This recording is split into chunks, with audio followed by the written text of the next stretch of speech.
Ambiguity in language. These notes are taken from Daniel Jurafsky and James Martin from their book Speech and Language Processing. To summarize, the knowledge of language needed to engage in complex behavior can be separated into 6 distinct categories. We notice these categories are not exactly the same as the ones chosen by Jean Aitchison, but they overlap considerably.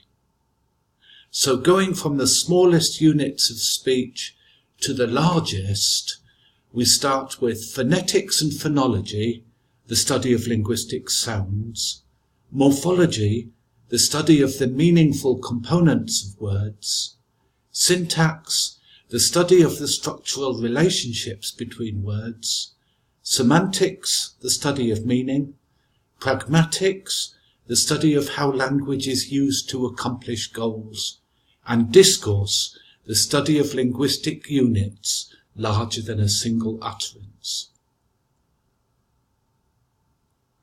Most or all tasks in speech and language processing can be viewed as resolving ambiguity at one of these 6 levels.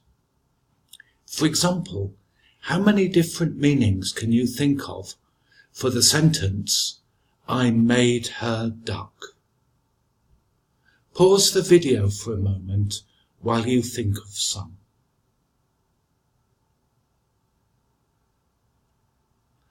Duck can be a verb or noun, while her can be a dative pronoun, meaning for her, or a possessive pronoun, meaning belonging to her. Make can mean create, or cook, or compel. It can also be transitive, taking a single direct object, I cooked waterfowl belonging to her, or ditransitive, taking 2 objects, meaning that the first object, her, was made into the second object, duck. In a spoken sentence, there is another kind of ambiguity. What is it?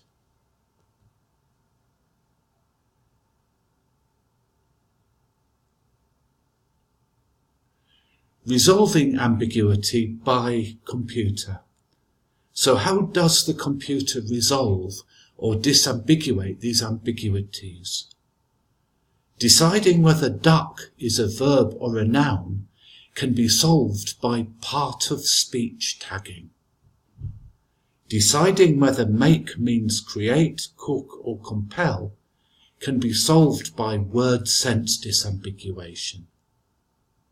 And deciding whether make is transitive or ditransitive is an example of syntactic disambiguation and can be addressed by probabilistic parsing.